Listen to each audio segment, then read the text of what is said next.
When I was growing up here, the neighborhood was so friendly and fun.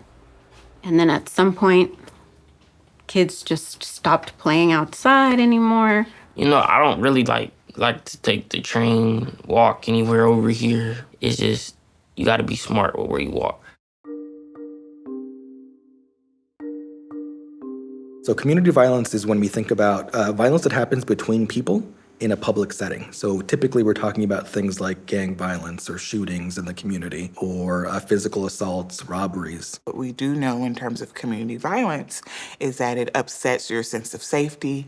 It disrupts the way you think about yourself, the way you think about others. And it certainly is something that, whether it's directly or vicariously experienced, should be addressed as potentially detrimental for youth. When we think about protecting kids from community violence, we want to really start with understanding the level of risk and safety within our communities. So it can be the basics of knowing where children are. We call that monitoring.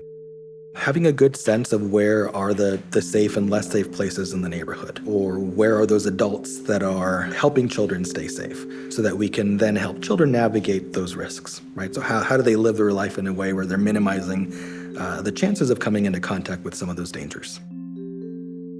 I am always afraid when he's out, always, because I'm constantly wondering, is he home yet? Did he get back? It's nerve-wracking. Sometimes I'm just like, can you just stay home, please?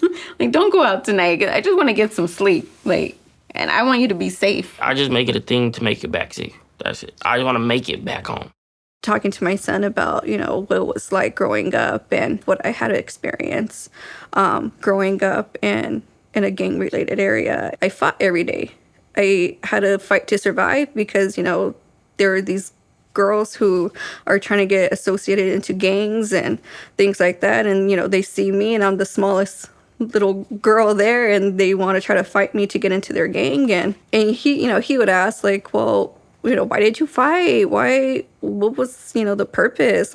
They were just trying to be in a friends group. That's what he's thinking, it's a friends group. I was like, yeah, it's kind of like a friends group, but it's, it's more making a name of themselves and, and I didn't want to be a part of that. They haven't experienced the gangs and the gun violence. And so I worry that they can step into those spaces and not be aware. You want to strike a balance between letting your child experience the world and keep them safe. And so you want to take some objective data from where you live and from the state of the world at this time, and then make your determination. Try to find the middle path. There are unfortunately some communities where violence happens more regularly. And in those cases, it can be anything from hearing gunshots at night, for example, to hearing physical altercations on the street or with others in the community. And in those cases, we really think about the possible impact on kids, right? That it's really shaping the way that they see the world. They see the world as some place where these things happen regularly and where we're really unsafe, right? Something can happen to me that can be really harmful or dangerous or scary, and I can't really even predict when it's going to happen.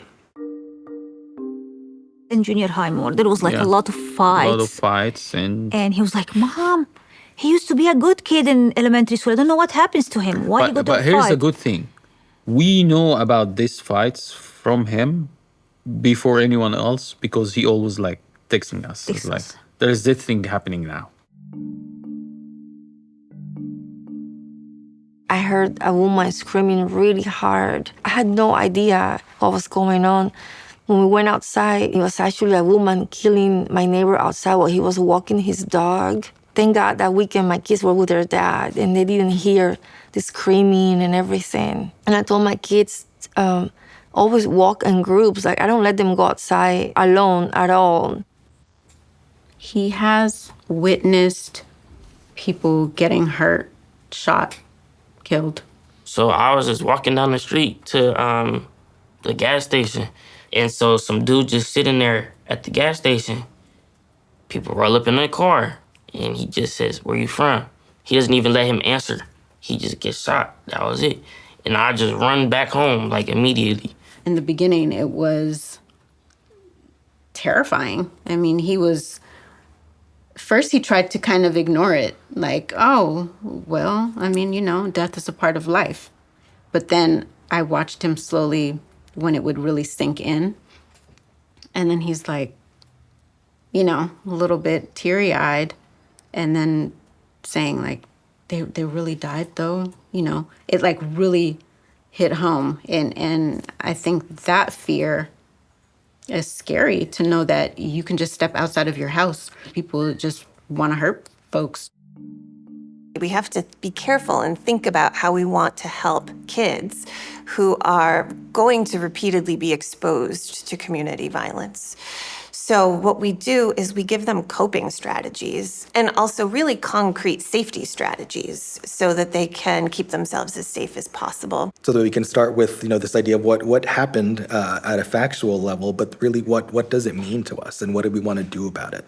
So vigils are a nice example of community responses, saying how does the community come together? The most important thing that caregivers can do is foster that sense of community within their kids. So find support people, find support groups, go to your local community center, your church, talk to individuals who are like-minded and who are doing the work proactively.